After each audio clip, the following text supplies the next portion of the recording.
every individual's document. If you ask me the best course of action, I still prefer that this information is obtained from my office for the sole purpose of the security of the sensitive information that's in this document. However, as we move forward, and I will say that this is possibly a pilot program, until a good understanding between myself and those agencies to ensure the protection of the document is in place, then I must bless that we move forward with the policy that is placed in place to ensure that we move forward with the initiative. In saying that, I really applaud the folks, the very few that are here this morning. You know, the saying in the Marine Corps, the few, the proud, this is the few, the proud, and we're going to go out there and take care of the larger community, if you may. So that's all I have. Thank you. Thank you very much, Mr. San Agustin. Vice Speaker, do you have any comments? Well, I very much want to thank all of you for your testimony and the suggestions to improve the bill, and to acknowledge that I agree the Commission has been working very hard, and the Veterans Affairs Office has been working very hard, and I have utmost faith and confidence that the administrator's efforts to get the registry going, if he's able to just continue, are really going to accomplish. When we speak, we talk about, I want it done this year, right? We want to finish this year. Let's see what we can do to update ourselves, get it all the way updated so that moving forward, it's relatively easier, right? And I thank you, Mr. Kunde, for your encouragement to the veterans that even though they don't need services, that registry is very important for the rest of the veterans on Guam.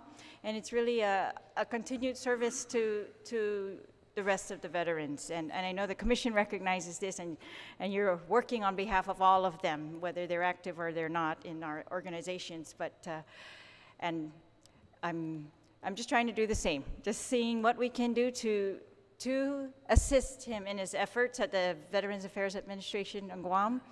And it's a huge task. And at first I thought, well, if we need, I was so perplexed by this disparity, and we went from 24,000 to 300, it was reported in the news. So, yes, so of course, I mean, we are going to all work together. And I want to assure you, Chief Meade, that in regards to Agent Orange, now I know that's not the topic, but just because you brought it up, and it is a very timely thing because there is a February 9 hearing that the GAO is having 2 more hearings regarding the Agent Orange investigation that they are doing.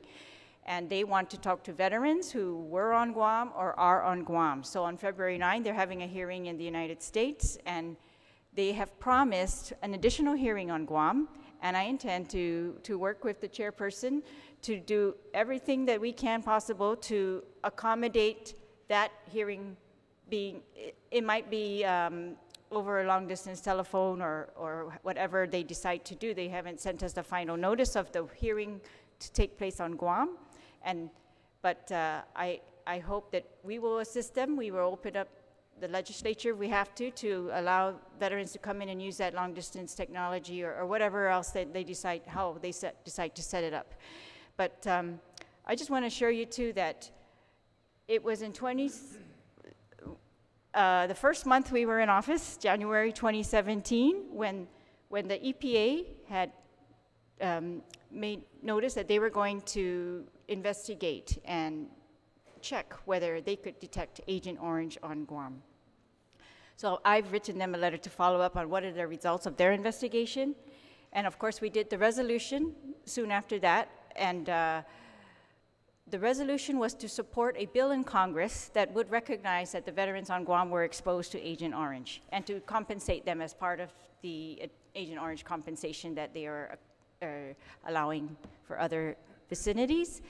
And so when in the course of that resolution hearing, we did ask for additional testimony. We have taken testimony. We're trying to get them to be signed affidavits as well. And we continue to submit these to the senator who has introduced that bill in Congress. And when the GAO came, which was just recently, maybe November or December, very recently the GAO was here because they had been mandated by Congress now to investigate Agent Orange across the United States and its territories. So we are very hopeful that the GAO is going to take seriously all the testimony that we also provided them. Even after the hearing, veterans came to my office to provide testimony regarding their exposure or their concerns about herbicide spraying.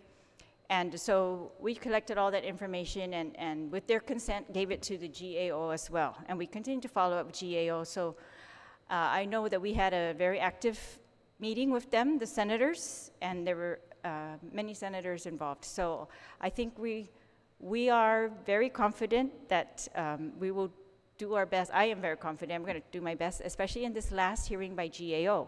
Because if GAO can do that for us, of course, and there are veterans organizations online on Facebook that are very actively also collecting testimony from people who might know about herbicides or Agent Orange on Guam. So I am very grateful for those efforts. And all of that evidence being put onto the record is going to help all of us. So thank you very much for all those efforts. And thank you again, Mr. Mendiola, and everyone for your testimony today. Thank you, Mr. Chair. Thank you very much, Vice Speaker, and thank you very much to all of you. And again, I'll always take the opportunity when we could to thank our veterans for your service. Sidus Masi. We'll now move on to the next item on the agenda, and that is the executive appointment of Dr. Robert L. Haddock.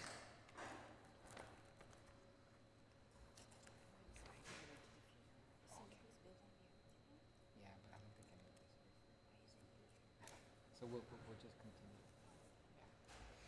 Okay, thank you. Great. Hafide, thank you very much, Mr. Haddock. First of all, I want to congratulate you on your appointment, your reappointment, and I want to thank you for your service that you provide to our community. And so you may go ahead and start your testimony, sir. Good morning, Senator. Attending this meeting has been very instructive to me. Due to my advancing hearing loss and other disabilities, I feel that I will not be able to contribute effectively to the Allied Health Board meetings, and I therefore wish to respectfully withdraw my nomination to be a member of that board. Thank you. Thank you very much, Mr. Haddock. So we will send that information to the governor's office. I suppose this is the first that you have stated that, and that the governor's office is not aware of your withdrawal of appointment. So we'll ensure that we provide that information to the governor's office. Okay. But thank you so much over the years, Dr. Haddock, for your service to our community. Thank you. Thank you. We now move on to the next item on the agenda. That is the executive appointment of Dr. Gregory Miller. Dr. Miller?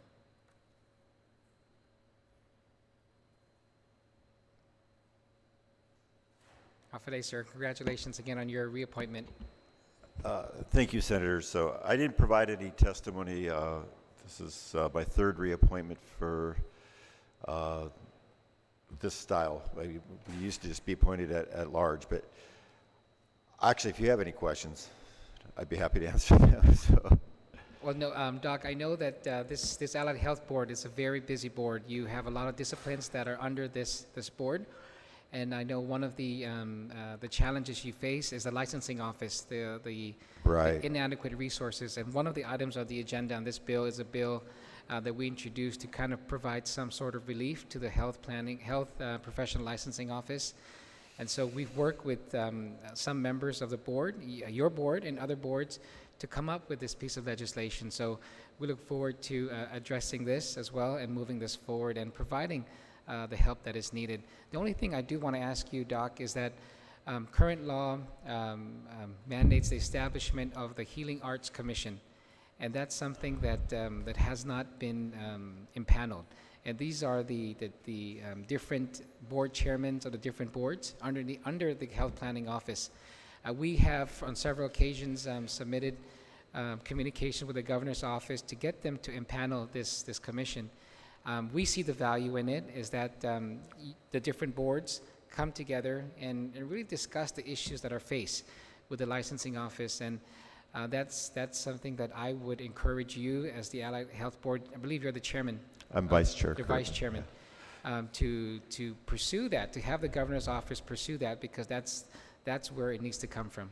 Yeah, actually, the previous title, that was a Commission on Licensure, and it just seemed to die out maybe 10 or 15 years ago, but it was a nice way to have an appeals board, especially if you had a controversial, some type of disciplinary action at one of your board members.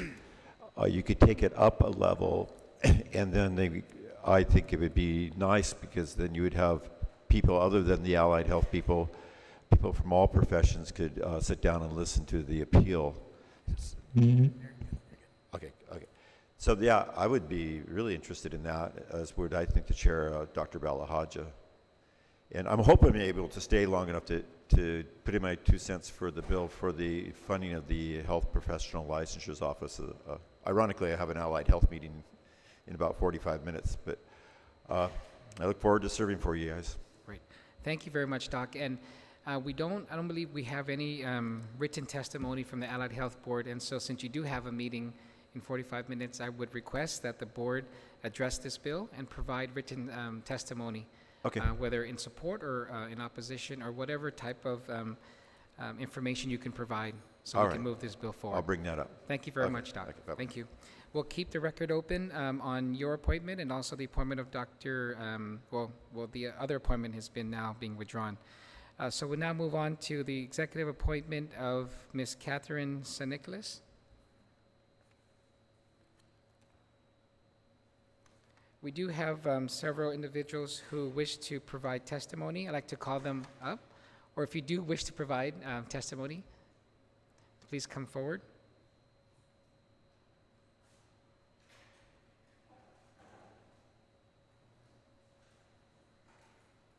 Ms. St-Nicholas is being appointed as the nutritionist dietary member of the Guam Board of Allied Health.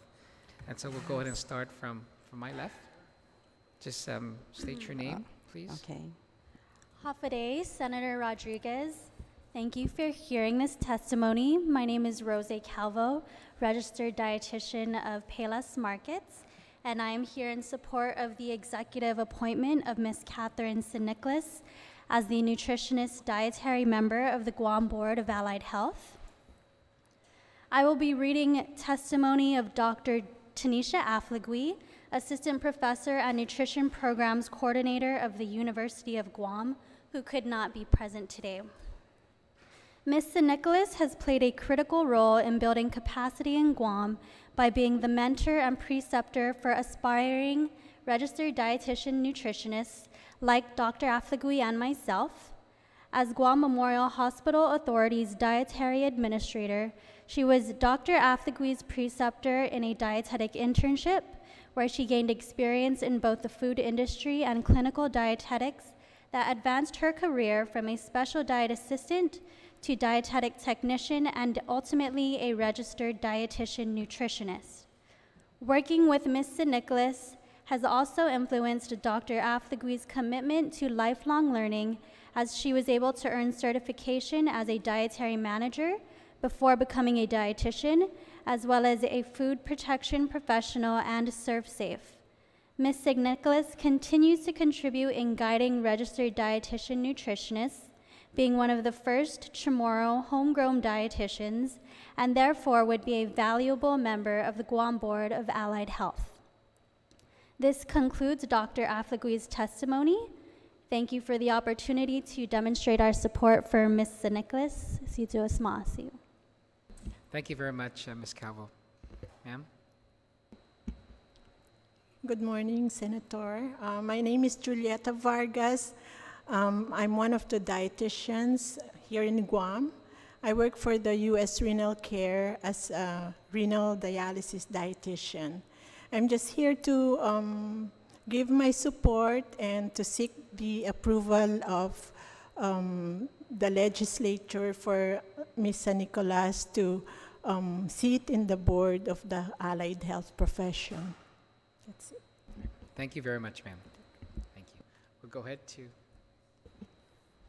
Good morning, Senator Rodriguez. My name is Charlie Morris. I am Administrator for the Bureau of Nutrition Services at the Department of Public Health and Social Services. I'm here to give enthusiastic support of the nomination of Kathy San Nicolas for the Guam Board of Allied Health Professionals. I would be remiss if I wasn't up here, because Kathy has been my colleague for 29 years, and I know her to have a great, not only in terms of years, but in depth and breadth of experience, to be qualified beyond anyone that I can otherwise think of at this point in time. She, I know, has had levels of high responsibility in the areas of public health, of clinical dietetics, food service management, and once again, I give her my enthusiastic support. We're a small community here, the dietitians in Guam, but encouraged by the fact that we are also a growing community with a lot of up-and-coming young and vibrant nutritionists that are wanting to do a lot of encouraging things. I know that that encourages Kathy as well as me, who have been here forever. But I know that and I know that she knows all of these areas, so I'm quite encouraged that with our future in dietetics, and that we now finally have a representative for the board. Thank you. Thank you very much, Mr. Morris. Ma'am? Good morning, Senator Rodriguez. My name is Marie Gersoniba. I work for the U.S. Renal Care Dialysis as well as Guam Memorial Hospital. I am here to support Kathy San Nicolas to become a member of the GBAHE.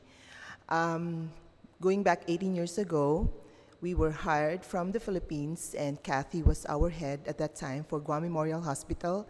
And through the years, I've seen her commitment, her enthusiasm to just not support the registered dietitians, but as well as all dietetic. And a master's in public health degree in nutrition. I returned to Guam immediately to start work at the Department of Public Health and Social Services as a nutritionist for the Guam WIC program in fulfillment of my WHO, the World Health Organization, fellowship requirements. I transferred to Guam Memorial Hospital Authority in 1991 at the asking and convincing of Dr. Olivia Cruz, who was the medical director at that time.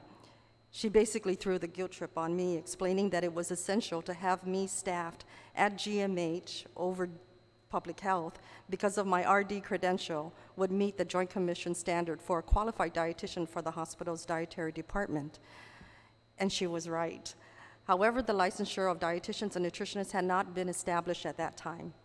So during my clinical work at the hospital, I had helped the late Senator Dr. Eduardo Cruz and his office with reviewing the first drafts of the license law for the dietitian and nutritionist profession. Article 21 was added in Public Law 24-329-14 on August 4th, 1998, and the rest is history. Fast forward 16 years, I retired from GMH in 2014 and remain active in my RD licensure. It was back in September of last year that I was initially asked by Dr. Tanisha Franquez Afligui, a UOG nutrition professor whom so happened to be under my mentorship in her pursuit to be a dietitian, to consider serving on the board of Allied Health Examiners. And with the support of all 15 fellow registered dietitians on this island, 5 of which are here present with me, I was nominated by this newly formed RD network.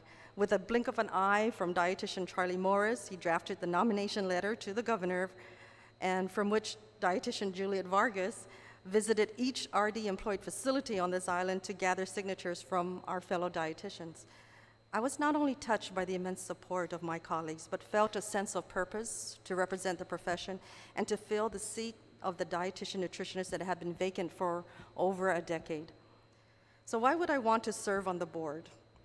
The board, I understand, is a strong governing body that must ensure the validity and authenticity of the credentials of all allied health professionals to be given that license to practice in their respective scope of discipline on Guam. This is a huge responsibility. I believe that I have the general understanding of what allied health professionals must meet in maintaining their professional credentials, and I would like to be helpful in having the board meet its mission. So what makes me qualified to serve on the board? Well, as the first dietitian to be licensed on Guam, I do have number DG01 on my card. I am already familiar with the process of attaining and maintaining licensure on Guam, and I can relate to our licensees. What would I do in my capacity as a board member?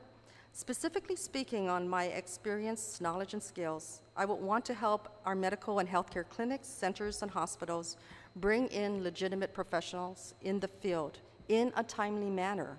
I understand the timely nature of recruitment of healthcare professionals from off-island and the fear of losing potential prospects due to lengthy license application processes. I hope to learn the process and can help in its careful and timely review of applications. In closing, I have never served on any government board before, and such will be a learning experience for me. I would gladly be the rookie of the group. I thank you for inviting me to speak at my confirmation hearing. Sidzu Usmasi, Kathy. Great. Thank you very much, Kathy, and to all of you who came and testified. So you're right. You're the first nutritionist member of the Allied Health Board. Is that correct? Our first nutritionist member on the Allied Health Board was Mary Claire Nadoni. Okay. So when did she? She vacated it more than 15 years ago. Was it? Yeah. Okay. Yeah. So at that time, how many registered dietitians do we have or nutritionists? Are you familiar with? I know right now we have 15 to 16 currently. Okay. And it first started with only a handful. Literally a handful. Yeah. Like 5. So this your profession is very important, especially now as we see what the real issues are with our healthcare system. Yeah. Is our community is just is sicker, and so your role plays a very important part in really addressing the root problem of our healthcare challenges. And so I support your profession, the work that you do. One thing I want to ask is that with this Allied Health Board for many years, and Dr. Miller knows that because there's so many professions under one board that it becomes very difficult. And so one of those was the social work board, as the social work. When we established licensure for them, that was one of the questions, was that we put them under the Allied Health Board to create their own separate board, right? And so that's what we've worked to do. I don't know if that's something you've talked about in your profession as well, whether in the future, in the near future, hopefully, that's something that would serve your profession better if it's moved over to a separate board. Okay. Because right now, as in the Allied Health Board, not only do you deal with your profession, you would deal with their discipline. chiropractors, Yeah. you would deal with vets. How many, Doc? 17. 17 other professions. And so that could be a challenge. Yeah. And so I would ask that you could, I know Dr. Miller and Dr. Mamie Balahaja, we've been having these discussions. Okay. And so we'll gladly move your nomination, and I support your nomination to the board. But that's something that as a group, I would encourage you to discuss, and that if that's something that you prefer that we address, then please come back and let us know. Okay. Well, if thank you. That's really good to know. Thank you. Great. Okay. Well, thank you again, and congratulations on your appointment. Okay. Thank you very much. Senator. We'll now move on to, the other item was the executive appointment of Dr. Kia Ramani. However, he wasn't able to make it, so the committee will continue the appointment hearing on Dr. Ramani. We now move on to the next item on the agenda, which is Bill 197-34. This is relative to establishing the Division of Health Professional Licensing Office within the Department of Public Health and Social Services, authorizing operational funding for the HPLO from the Health Professional Licensing Office Revolving Fund, and providing procurement authorization to the Department of Public Health and Social Services on behalf of the new Division of Health Professional Licensing Office. What this does, ladies and gentlemen, is that it, in statute, establishes the HPLO. This is an office that is tasked with licensing the different boards, such as the Guam Board of Medical Examiner, all the 17 disciplines under the Guam Board of Allied Health Professionals. And so what this does is address the problem that the office has been having in terms of funding and in terms of having clear instructions on what their mandates are. And so we understand that the department and the different boards would be submitting written testimony, so the committee will keep the record open on Bill 197-34. Next item on the agenda is Bill 207-34. This is an act to reorganize and reclassify the eligibility specialist and the eligibility specialist supervisor personnel as welfare program specialists, and provide for the coinciding pay grades within the Division of Public Welfare's Bureau of Economic Security, Department of Public Health and Social Services, and to appropriate the sum of $120,761 for the variance in funding required for affected positions and the filling of vacancies. We have several of those who signed up to testify. I'd like to invite you to come forward if you wish to provide oral testimony. Ms. Annie Gozum Soto.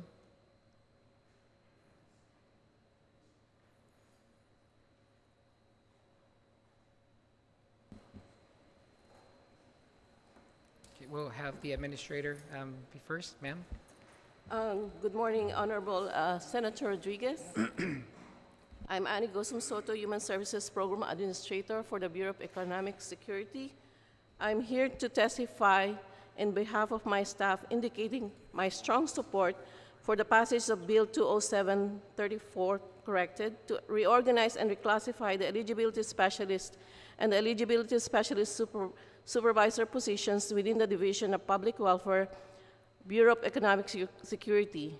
We are seeking your assistance in addressing in what we believe assistance programs to families and or individuals who qualify under the Temporary Assistance for Needy Families, Aid to the Blind, Old Age Assistance, Aid to Permanently and Totally Disabled, and the General Assistance. They also process and determine eligibility for medical assistance under the Medicaid and the Medically Indigent Program, and also with the Child Care Development Fund program.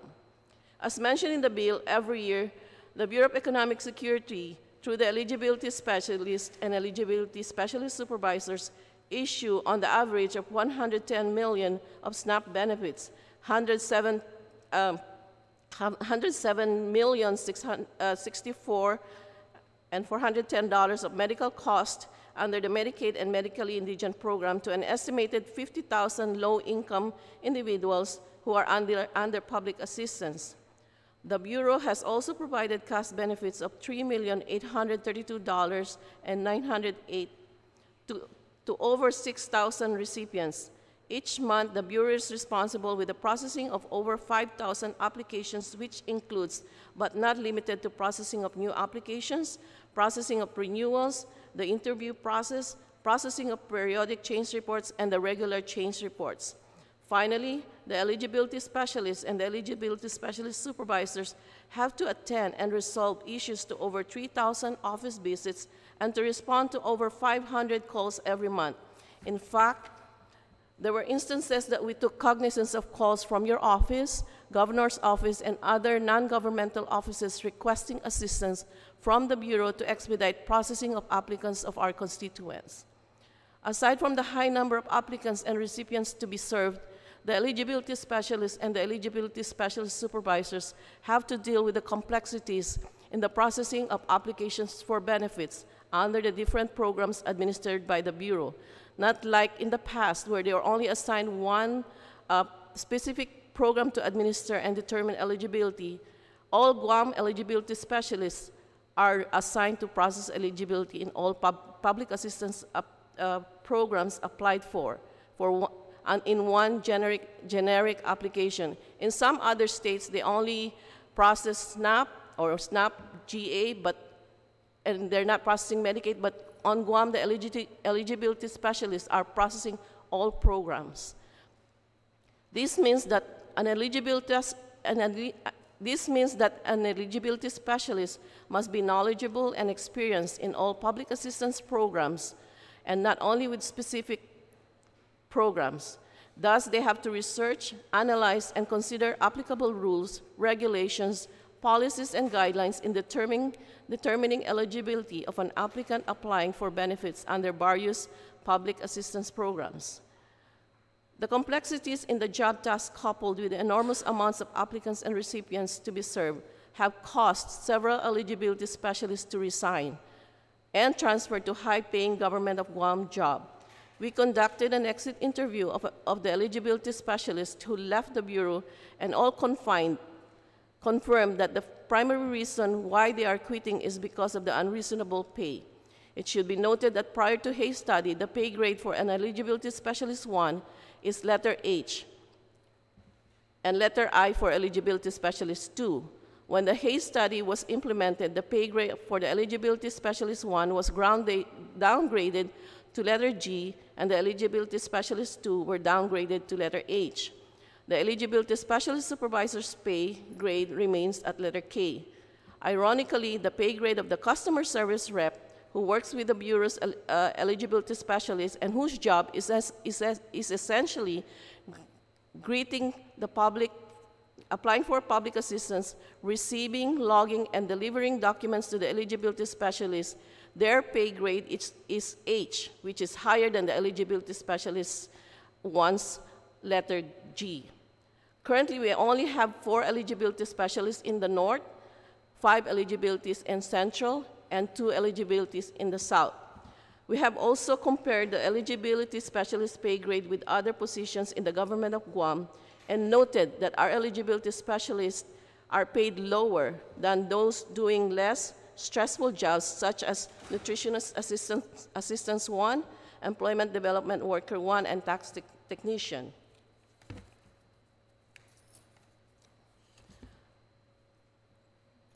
The works performed by eligibility specialist 1 position are more complex than those performed by other entry-level positions that I mentioned. The disparity of work performed versus the pay created for the eligibility specialists resulted to a number of eligibility specialists leaving the Bureau. In FY15, 6 eligibility specialists left the Bureau, 4 in FY16, 4 in FY17, and so far 1 in FY18. Currently, the Bureau has only 11 eligibility specialists and 4 eligibility specialist supervisors out of 36 budgeted positions. The warm bodies constitute only 41.66% of the 36 budgeted positions. Otherwise stated, there are more vacancies than warm bodies. The eligibility specialists 1 are now assigned with a workload of almost 900 cases, while the eligibility specialists 2s are in the thousands. There is no way that the Bureau can minimize the error rate, let alone eliminate, process all public assistance applications timely, address all incoming calls, resolve benefits inquiry, and respond to all calls. Lack of staff resulted to the Bureau consistently being fined by the Food and Nutrition Service in FY13, FY14, and FY15 due to high error rate. These penalties paid to FNS further exacerbated the already precarious financial condition of the general fund. Thus, the passage of this bill may serve as a vehicle to avoid additional penalties that may ensue due to high error rate. Also, I'd like to mention that although the public assistance benefits such as SNAP is 100% federally funded, the administrative cost is shared 50% by FNS and 50% local funds. The minimal amount of $122,761 requested from the local funds will for sure produce positive impacts in the life of our people, because this bill will attempt to retain our current eligibility specialists and create more hires, process more cases, resulting to timely serving those low-income individuals in their search for food, cash, and medical needs. And I remember there was a bill that was passed recently regarding increasing the eligibility for some of our community, our people in our community under the Medicaid program, so, or MIP, so it would be really difficult for us to be able to meet that demands without additional staff.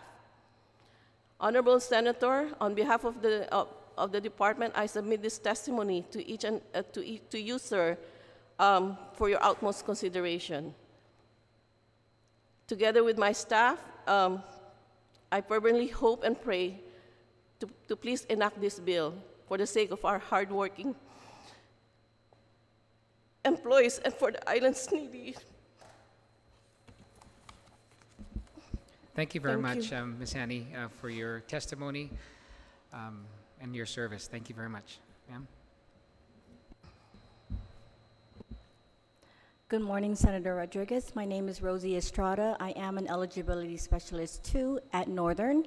And like what Ms. Annie had mentioned, we are in dire need of staffage, and I'm one of the 4 that is placed at the Northern Center versus other places. We do have also another 4 eligibility specialists that is placed at Central, and we only have 2 down in Southern. Now, with the high caseloads that we've been encountering and the influx of applications coming in, Senator, as a worker, it does put us into a lot of stress. Our job is very strenuous, and the demands coming in from phone calls, from incoming visits from the front desk, from clients walking in, the demands from the clients, it's hard. It's really, really hard. We are all working as fast and as hard as we can. You know, it's really hard, Senator. Some of us are looking into other prospects, which myself, as a worker, once on the other side of the table, I know how it feels. I know how it feels when clients come in and they don't get their benefits. And as a worker, I try my best to assure them that I will get them out as soon as possible. And you know, we have to see also on their view. They have children, and if they don't get their benefits when they're supposed to receive them, they hurt. You know, these kids we have calls coming in from parents saying that their children are hungry. What are they going to do? And as a worker, the only thing I can tell them, and currently right now, we are working on a case-by-case basis. We have influx of applications that are not scheduled to be seen until months later. So we're hurting really bad, and we are in dire need of staffage, and what Ms. Annie had mentioned, we need help. And just please help us. Thank you. Great. Thank you very much. Ma'am?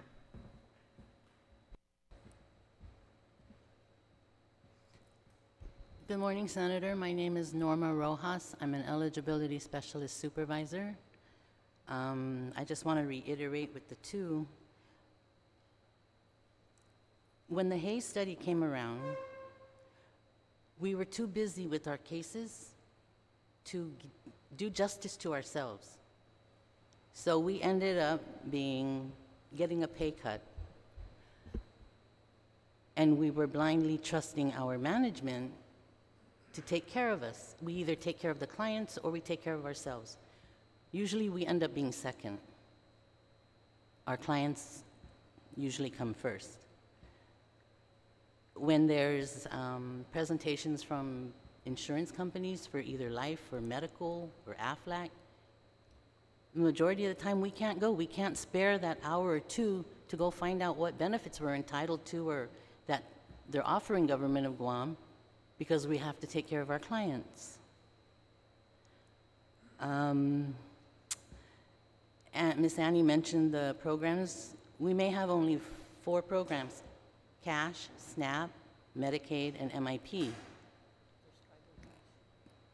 But Cash has almost all the programs except SNAP have like a McDonald's board where you have different meals. So Medicaid has, MIP has 5 or 6, which is with liability, no liability, insulin dependent, dialysis, St. Dominic's. So when they come in and we look at their income, we cannot just say, okay, well, you don't qualify. We still try to find other ways to help them. Even with Medicaid, we try to do Medicaid first. You have old age, with children, without children, elderly and disabled, with or without income. Our cash cases, you've got the old age, aid to the blind, aid to the permanently and totally disabled, general assistance. And we just can't say, well, you don't qualify for this one and expect them to just leave. These people need help. We're here to help them. So they may not qualify for TANF, so we have to go and check the MIP and which programs under MIP. Sometimes with the household's income, they're not eligible. But then you have to look at if there's a disabled person on insulin, on diabetic, litigo-embolic, and find out if they're eligible for those programs. And that's only one person out of the household. So we don't just take the papers and process. We still have to take a step further and find something else. If they're homeless, we try to find out if they need housing. We refer them to GURA. We refer to jobs program. We refer to Salvation Army, Catholic Social Services. So you have to keep thinking, how else can we help these people? They're already taking off to come in to see us, and then every time they come in, they're taking off from work. Sometimes I think they're just going to get fired before they even get the benefits that, you know, we're trying to give them, because they come in so often to follow up on their benefits. Answering the phone, I've got a client here, I've got a coworker there that needs help, and the phone's ringing. And they say, nobody answers the phone. Well, if I pick up this phone, I say, I just have a small question. And it can take 15, 20 minutes, and you still have a client here waiting to get interviewed, and you've got 20 more outside. And they're yelling at the front desk, so they're coming back to us. It's not easy. Hopefully with the title change, we can get more caseworkers to come in and stay. At one time, we hired 5 people, 5 eligibility workers. They all came in at 8 o'clock. After lunch, 1 came back. I mean, can you imagine 4 hours of looking at what we do and saying, oh, Lord, that's not for me. I can't handle that. So we really need the help. And whoever we do hire, believe me, they have a lot of compassion. Thank you. Thank you very much for your testimony. Ms. Annie, I want to thank you for bringing this to our attention, to the committee's attention. And believe me, I understand the work that you folks do. We refer, and you said it right, we refer a lot of people that come to our doors to you. You're really the first line. When they need assistance, they have to go through you to ensure that they're eligible for the different programs that you have. I just have a few questions. First of all, on the Hayes study, was any appeals filed by you or your staff? And was there any determinations made? As what Ms. Norma said, we were too busy processing cases and handling, our caseload, that we didn't even have time to really, appeal. To file, okay. And so you also mentioned that that there is a cost sharing for administrative. Does that cover salaries as well? Under SNAP program, we under the SNAP. And so how much do we receive under the SNAP program for administrative? Over $1 million. Over $1 million. And so that's what's used to fund several positions. But Yes. are they only allowed to do SNAP eligibilities, or do you use them for every other program? We have generic eligibility specialists, so they process all. We do, what do you call that? I'm blank right now. Cost sharing with other programs. Okay, Yeah. so if the government of Guam does increase and has more personnel, is there a cap on how much the federal government is providing in this 50-50 share? No, there's no cap on the administrative. So it's whatever we put in is 50% of Yeah. that as well. We can always request for additional funding if there's a need. Okay, great. And the final question I have is something that I've asked numerous times, is that when there is, when you are short in personnel, and this is a very important division in public health, have you requested from management for perhaps temporary personnel from different... Yes, we did. We in November, we interviewed some people who are interested to become limited term appointees. So I think this week they're getting some calls. Okay. So it took a while for us to be able to get those LTA on board. So what about from other parts of the government, current existing government of Guam workers within the executive branch? Has that ever been explored to see No, we if there's... haven't explored that. So, but we were looking on other, from the outside, who may be interested. Okay, great. Are there anyone else that wish to testify on this bill? If not, we'll continue to keep the record open for a few days let the public provide any written testimony on this, and we'll ensure that this is moved through the legislative process in the next session that we have. Thank Okay? you, Senator. Thank you very much.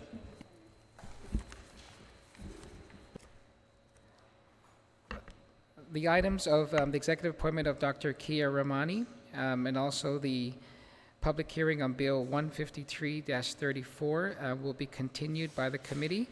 And so all other items on the agenda have been duly heard, and this committee will now adjourn, and the time is 11:31 a.m. Thank you.